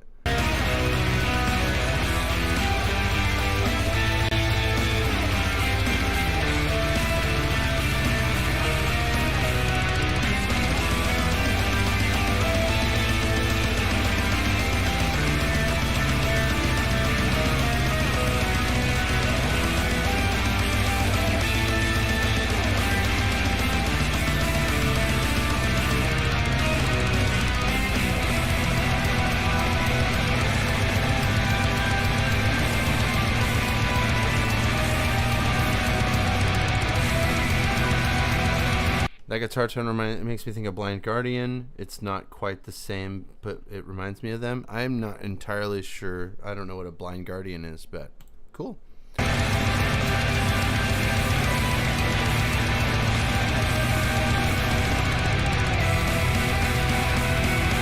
I also love how active the cymbals are. The cymbals are just going the fuck off. It's awesome.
Pretty fucking cool. What I really like about this song in particular is that it just, well, first of all, it's 7 minutes long, but it doesn't feel 7 minutes long, and it's because it's got these distinct rises and falls that of not emotion. That's not what I'm looking for, but it's got movements. It has different movements, and the movements are concise and progressive. So because they don't have repeating passages, not repeating in that they're doing literally the exact same thing in the same way that you would find like a verse chorus situation, it is just it doesn't feel 7 minutes long. It's pretty cool. It was pretty good, pretty fucking good. And also just a great sound design where everything is very out front. Everything is able to be heard. You don't have to struggle to hear anything. Nothing gets buried. If you focus on any single element, it's like, oh, okay, there's that. I can hear the bass guitar now, that kind of thing. That's pretty cool stuff. I honestly tried to blur like everything to make it sound like more like a wall of noise, because like this is what I wanted to go with for a black metal album, but it's still like it's still too clean and too crispy and like too modern and mainstream for true black metal. Well, okay, it's not true black metal, obviously, but like, yeah, I wanted to make it like a little bit dirtier. Let me see. So I used okay, so 2 double tracks on rhythm guitar. It was either 2 or 4 double tracks probably. Then 1 double track for solo guitar, and 3 double tracks, three different double tracks for clean guitars, because like I used like 2 double tracks like for just clean guitars, and 1 double track for one octave higher clean guitar, so it makes like very, very high notes, but they are very, very quiet in the mix, and yet because they are just higher notes, they are still like audible, and it creates that like very, very high pitched sound, as if you're playing like 1 note, but you're also playing 1 octave higher and 2 octaves higher and like further into like overtones or something like that. And I tried to make it like very especially that particular part where it just slows down and everything drops out except for the guitars and the bass, and the cymbals are just like underlying the whole thing, and then the drums are evolving. So I wanted that particular part to be like very, very heavy and different from everything else, because it's just, you know, very monotonous and just hammering those palm muted chords and nothing else is happening at that particular moment. And that's how I wanted to fade it out, with the bass being the only instrument remaining in the ambience. So yeah. Well, I think it sounded pretty fucking good. Yeah. Oh, did you? It's good for a wolf sound. What is this? Did I? Yeah, the cover. As she said, this is her depiction of Nightmare or Nightmare Moon, possibly. When I gave her that track, she said that like that hit the spot, and she made that. That was like very. It sounded very personal to her, and it like she was very impressed, and so she created that. Like I said, just, you know, listen to that and go wild. Draw whatever you can imagine while listening to that, whatever you can feel or hear in that. So, and she came up with that particular image. So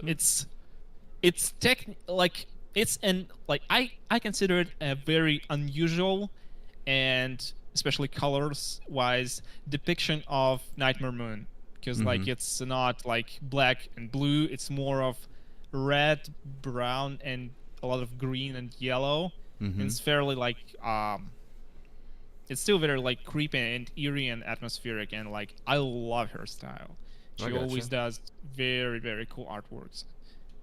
Okay. So that's neat. That is super cool. Sweet. Okay, so that was that was Neverwake by Soul Strings. That was pretty fucking cool. So this is a Luna song. I guess technically, right? Technically, but not quite there. It's not Luna. It's possibly just, you know, Nightmare Moon, which is not exactly Luna, but like whatever. That doesn't count. I'm not selling out. He I'm said not selling out. search string error. Search string. Okay. I Am Dysphoria acoustic demo. A song about Rumble. Oh no. All right. All mics. Nope. So That was not. You can just close the tab because We're gonna like close it's that still one. copyrighted, you know. So Yeah. you know, it's kind of risky. So All right. So this is I Am Dysphoria acoustic demo, a MLP fan song about Rumble from Variety Music. Oh shit. Not smoking makes me tired all the time. As I think, as far as I understand, I will get over it. As far as I understand, nicotine is supposed to be somewhat similar to caffeine in that it's like an upper. It's not that it gives you energy, it blocks the receptors that make you aware of being tired, if I remember correctly. That's how it works. And I think so it just mobilizes your like body resources so that you can stay awake and like energized and everything. Oh So no, it I'm just thinking of uses- caffeine. Yeah, you're correct. I'm thinking of caffeine because nicotine actually does make things go faster. That's why if you smoke a cigarette, you will take a shit. Like, I don't know why that is. Or you probably don't know, but like smokers can tell you that first thing in the morning, you like 2 puffs off a cigarette and you're ready to take a dump because it just makes your guts kick into overdrive. And Burn Griffin's test in the chat. He probably knows more about it. nicotine tries to do the same thing THC does in weed, tries to calm you down. No shot. No way. No, I don't think that's true. THC is a downer. Nicotine is an upper. 100%. It gets associated with anxiety because whenever you quit smoking, it causes anxiety. It causes like a tightening of the chest. It causes anxiety, right? So whenever you whenever you smoke again, it relieves anxiety. So it becomes the cause and the solution to anxiety and depression, and that's I know that for a fact, for sure. Caffeine is a stimulant that works primarily by blocking the receptor for a neurotransmitter that causes relaxation. That can increase adrenaline, boost blood pressure. Nicotine, by contrast, can increase it can increase the release of multiple different neurotransmitters. Right. Okay, so anyway, all of that because I yawned. My bad. This is the slaughtering of yawning, I guess. We're listening to Variety Music. Variety Music, I Am Dysphoria acoustic demo. Let's check it out. I'm recording this song on one of those blue snowball mics. So if it sounds like shit, it's because I'm just really bad and it has nothing to do with the hardware. Anyway, this song's called I Am Dysphoria, and it's about Rumble. Subvert expectations. Subvert expectations. Subvert expectations. Subvert.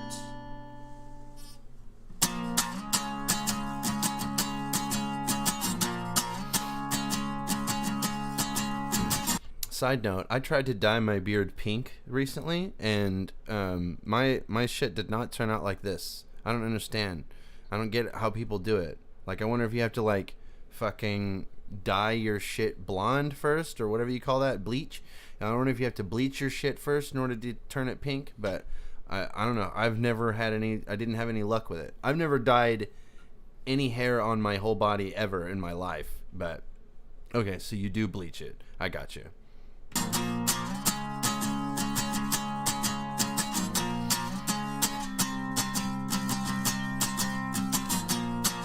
It's a neurotransmitter disruptor in muscles fatal to bugs that they ingest enough. Oh, okay, yeah, bleach first. I got you. The funny thing about that is, like, when people, I just think it's funny, not like, like, no shade to you or anything, but I think it's funny when people will, like, pour soda onto like a corroded car battery, and you can watch the soda eat the corrosion off of a car battery, and they'll be like, imagine what this is doing in your stomach. And it's like, I'm sorry, but your stomach chilling. All right, your stomach is not made of car battery corrosion. You know, your stomach has, you know, acids in it that will eat the absolute shit out of the soda, like they don't care. As far as I understand, your stomach acids are a base, and it's like, I believe, or maybe it's an acid. I can't remember how it works exactly, but or wherever it is on the pH scale, it's like the most extreme form of it, like known to man. Like stomach acids are like some of the most corrosive materials ever, and it's funny to me. But anyway, also he has this special hair bleach. It decolors your hair to a golden like blonde, and then you dye it with color. So I can't just like take laundry bleach and like paint my hair with it, and it won't turn white. It's on my brown my hair. Oh, that's how I made my dark brown hair white for a couple months. I went to a hairstylist for it. Oh, yeah, I have a very tenuous relationship with hairstylists, as you can probably imagine. I'm dyeing my hair purple for we're going knee bald on January next year. Okay. Phosphoric acid in Coke isn't as corrosive as hydrochloric acid in your stomach. True. Yeah, that's kind of what I was saying. Not kind of. That's exactly what I was saying. You put it in the smart way. Anyway, let's continue with variety here. Peroxide bleach. I wonder if I can just take peroxide or I guess a specific like type hydrogen peroxide? Yeah, like, I don't know, any kind of... No, you can't do normal bleach. It doesn't turn your hair white as said above. Okay. Okay, well, I guess I'm just not going to dye my... I was using my girlfriend's stuff because I don't have any of this kind of crap. And she's got some pink hair dye, and I want to dye my beard pink for, like, My Little Pony streams, like when I wanted to play that game. And I still kind of want to do that, so... anyway, let's keep going. This sounds way, way better, though. If I remember correctly, on old Variety songs, we were using the native audio from the camera itself. And this recording with the blue mic sounds way, way, way, way better. Slaughtering of everything except music. Put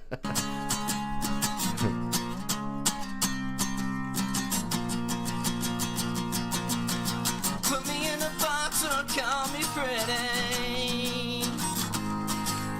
Don't know who I am or what I'm feeling. Am I like them or am I just different? Am I feeling looking cold or cold? Who's a feeling? I am me. I wanna be me. Just be me. Gonna be me. I am Rumbo. Call me Rumbo. Just Rumbo. Rumbo, Rumbo, Rumbo. I am Rumbo. I am Rumbo. Only Rumbo. Rumbo, Rumbo, Rumbo. The weight upon my chest, it feels so heavy. Emotions. Okay, let's talk about the chorus super fast. It's strange to me how it goes from I am Rumble, and like it takes that half step up, and then it doesn't. I guess the end of the chorus to me doesn't quite resolve in a way that I think is satisfactory, and because if you're gonna do half steps like that, especially when you're using a sort of droning melody that uses mostly the same note throughout, then I would expect it to resolve, like to step down and resolve into something, and I don't think it did especially in a satisfying way. It's just like that. That was the chorus. But this song is doing that a lot. It feels like it might be, as a point of artistic choice, trying to elicit discomfort. That appears to be what we're doing. The guitar riff, or not really the riff, the chord progression sounds fine, and that's fine. And I think that that his voice pairs well with the guitar. It's just an interesting composition that we've got so far, especially in this sort of a droning melody. Let's keep her going. It feels so heavy. Motions are blurred, it's all so confusing. Like this especially, like that confusing, that note seems off tune. My voice doesn't pair with anything. Okay, well no, I think it's fine. I think the tone, your voice tone is fine. I think it's just an interesting choice in melody, the writing itself, in this particular song, because I feel like right there we're not quite going low enough. It feels like instead of being it just sounds like we're out of tune, you know what I mean? Like we're not quite stepping down far enough, especially for the root note that we're going with on the on the fucking guitar. That motions are blurred, it's all so confusing. I expect it to go lower than this. I expect at least a One full semitone step lower. Yeah, I feel it. I expect it to go a step tone lower here. Yeah, it's just the intonation problem. That's all. Is it intonation, or is I think because it sounds like the song is written that way. Intonation is when you're not hitting the correct pitch. Okay. This is what intonation is. So like if you're not intonating, that's a verb. I'm not sure if it's a verb in English, but like it's a verb here at least. Like if you're not intonating, intonate. Yeah. Yeah. The gerund form of intonation is intonating. I got you. So like intonating is like nailing the pitch or like nailing the certain notes. Like you can like it. It's not only about like the voice, but like intonation about like fretless instruments, for example, like a cello or a violin or a fretless bass. Like the intonation there can be off, and don't even start talking about microchromatic stuff, because like this is just an excuse for those who like, oh no, I'm not out of key, I am just playing microchromatic music, you know. But nobody else is, right? Yeah. Exactly. So like, you can use microtonality and microchromatic stuff if you know what you're doing. If you don't know what you're doing, then just like don't use it as an excuse. So so the intonation usually tied to specific tuning and specific like classic 12 semitone division, like EDO system or something like that. So you're either in tune or out of tune. It also depends on like what is the pitch on your instrument if you're singing along with the instrument, because like most instruments use them like the A being like 440 hertz, I think, but some folks use 432 hertz and 448, so like higher or lower or something like that. So like it also depends on the instruments that you're singing with. Like in general, like you are supposed to be in tune with what you are using. If you're singing a cappella, fine, just like sing along with yourself and be comfortable with that. If you're singing with an instrument, you are kind of required to go along with what you are playing or what someone else is playing. So like this this is one of the, I don't want to say rules, because like sometimes Right. There's not really any rules rules, just don't- but yeah, sometimes these are the reasons why it's not hitting my ear correctly. Is because I feel like the guitar riff could be the chord progression could be written in such a way that it would underline this vocal melody just fine. The problem is that the vocal melody and what's being played on the guitar are conflicting. he says that he just doesn't write out the melodies, so it's more or less improvised all the time. So, and come on, this is a demo. Don't be too much, okay, you know. For a demo, it's very decent, honestly. Like, it's not falling apart. It has a structure. It has a chord progression, and it has fucking meaning. You know, it's not a song about like it's not a Bob McCobb song. You know. So it's automatically better. Like, for a live performance on camera with like improvised melodic lines and whatever, steady guitar rhythm, yeah, I think that's perfectly fine. Even though like it needs some polishing, but like it will need some polishing if you're going to record like the album or like the studio version of the song later on, like in a studio using several microphones and all the other fancy stuff. But like for a demo, this is more than just enough, you know. Yeah, I gotcha. Okay, well, let's keep her going. Always pick on me 'cause I'm just different. Am I feeling looking cold or a cold who's a feeling? I am made. I wanna be made. Just be made. Gonna be made.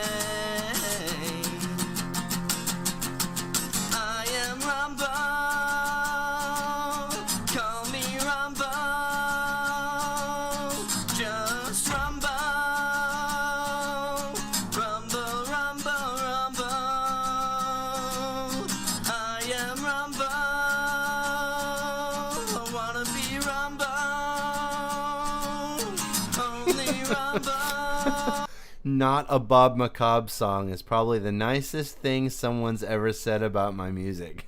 For real, I can jump to that. Can you end the stream with submission number 38? What is submission number 38? It's so sad Starlight died of Ligma. Yeah, it's a Gorgot song. Well, if we're adding soon-ish, then probably yes. Yeah, let's do that. Okay.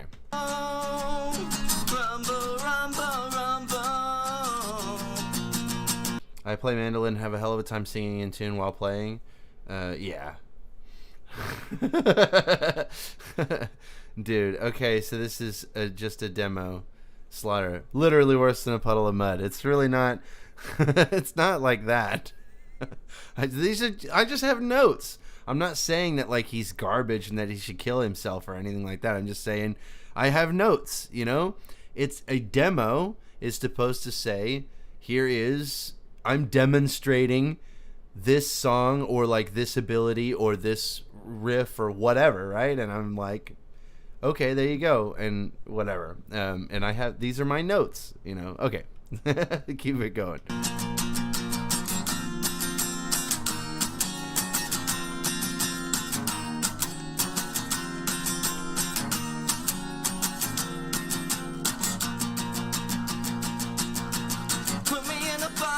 Call me pretty. You guys, chat, you fucking suck sometimes. Everybody's roasting me in there. All right, low quality demo, 0 out of 10. Nah, it's good. Singing needs work is all true. It's a slaughtering after all. Yeah, you guys are good. Start banning everyone. No, do that. I'm being a dick. Okay. Don't know who I am or what I'm feeling. Am I like them or am I just different? Am I feeling looking cold or cold is a feeling?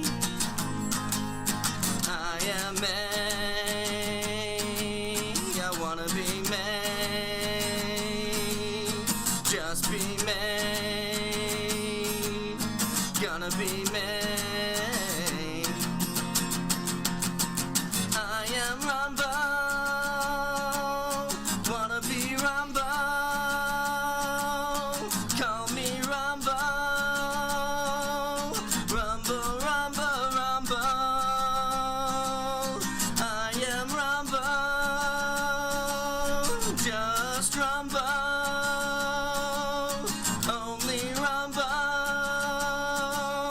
Rumbo, Rumbo, Rumbo. Rumbo, Rumbo, Rumbo. Rumbo, Rumbo, Rumbo. Rumbo, Rumbo, Rumbo. That was a thing. It was a thing.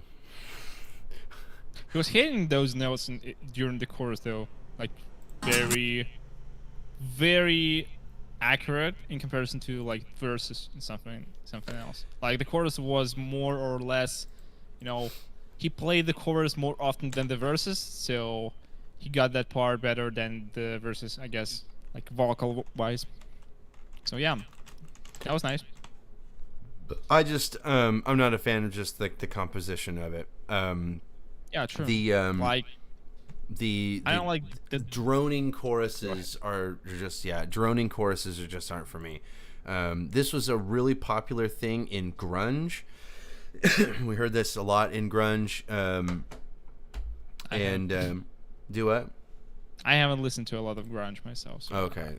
It was a very popular thing in grunge music. Whenever you would hear grunge like choruses, it was usually some sort of drone that would be used in most grunge songs. So like an example would be I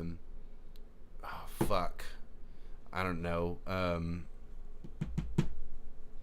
There's lots of them. I can't fucking think of any off the top of my head, like how they go, but like Stone Temple Pilots and Nirvana and bands like that, especially Nirvana, did a lot of those.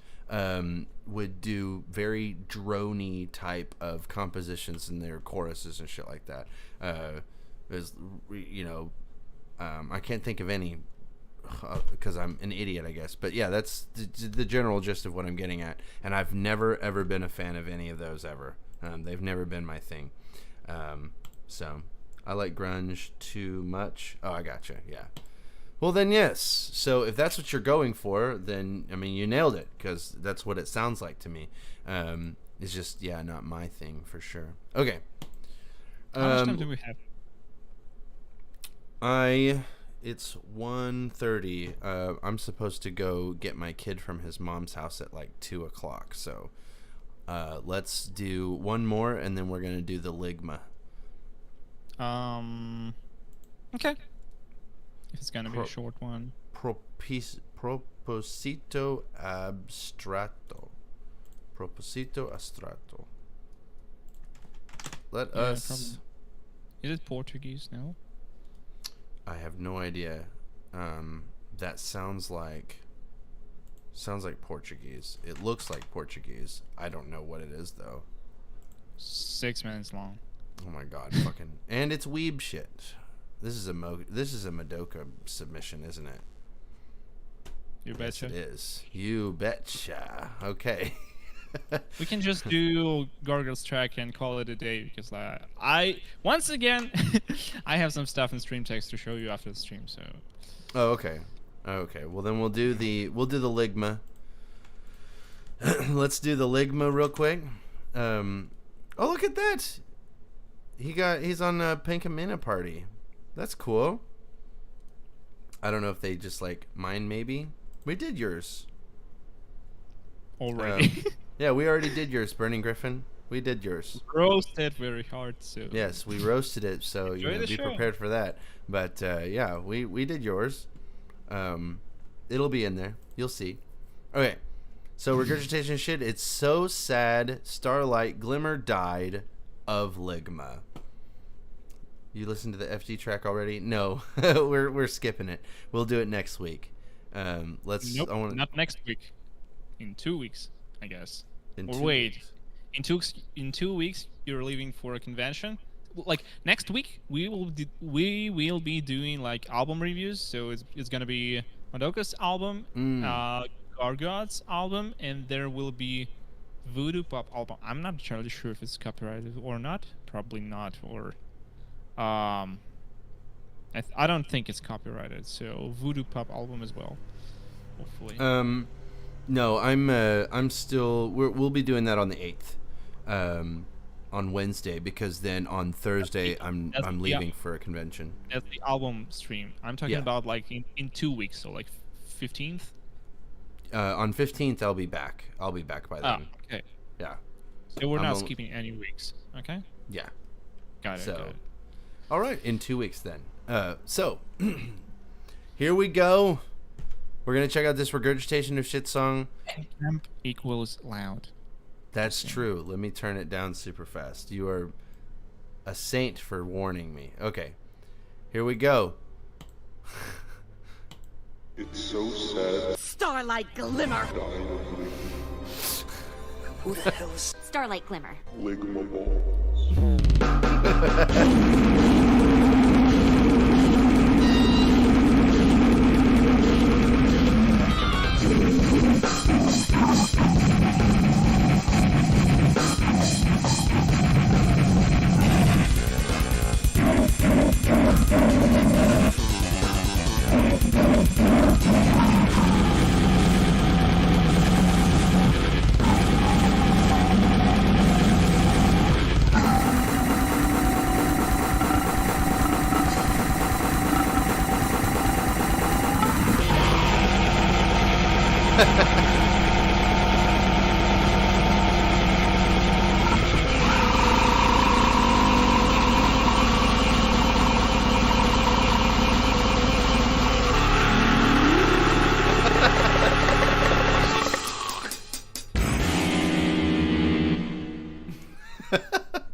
That was awesome.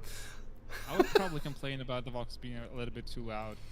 Like, I understand that you want to showcase those gutturals because, not gonna lie, those gutturals,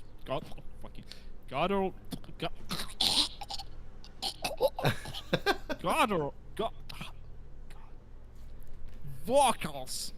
Okay. So, those gutturals are fucking amazing. That's what I wanted to say. Just like, that's fucking stupid. Yeah. So like, I understand that you wanted to showcase them and like underline them, and because they are awesome and you're doing good stuff, but I feel like they are a little bit overpowering everything else. Like they are a little bit too much up front in the foreground, like before everything else, and instrumental is just a little bit shadowed by the vocals. I don't know, something like that. I would personally tone them down like a little bit. Aside from that, no other notes. It's just it was so good. Your typical stuff, and it's fairly good. So yeah.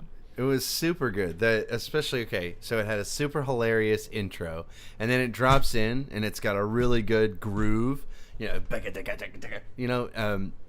then this outro where it just kept getting faster and faster was really fucking entertaining. When the kick turns into a solid note. It was awesome. My first mix with guitar bass. Oh, and then yes, we had the short little break. That was awesome, dude. It was fun. That was a fun time. It sounded fun. It was funny. It was entertaining. It was everything that you hope to get out of a song. So classic delivery. Yeah. I loved it. I loved that. Okay, well, that was fun. We have some stuff we're going to check off stream, but we appreciate you all joining us. We will be back next week for album reviews, and that's always a really long one. I wonder if we can get Voodoo Pop into our Discord server so they could join us like in the voice chat. Maybe. I'm not sure if they are. Oh, I remember Voodoo Pop now, yeah. Not Pop. Voodoo Poop? What? Pop like a puppy. Pop? Yes. P-O-P, right? P-U-P. Pup. Voodoo Pup. Yeah, that's what I said. Okay, yes, Voodoo Pup. I thought you said Voodoo Pop. I was like, what? I know who you're talking about. We followed them on stream, or we followed them on Twitter. By the way, Oh, I wait. wonder if Madoka can also join the stream, because like that would be also fun. Like Oh, yeah.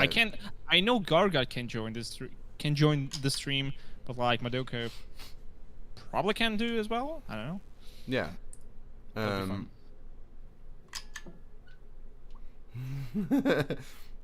fun. So yeah, that sounds good. That's yeah. So album reviews next week, which was always very long, always very, very long streams, but that's gonna be fine, especially if we're doing 3 albums. It's gonna be extra long, and I'll try to figure out something more for that. I don't know. We've got the Ponytown, which is a lot of fun. So we will see you all next week for the album stream. I'm excited for that. I hope you guys are excited for that, and we will see you. And I don't know. I guess follow me on TikTok or something, because that would be that's gonna be the next thing that I'm doing. Oh no, wait, no, that's right. That's not until the week after. But anyway, yeah, because I'll be making fursuit videos at Stratosphere in Houston, Texas. So, bye.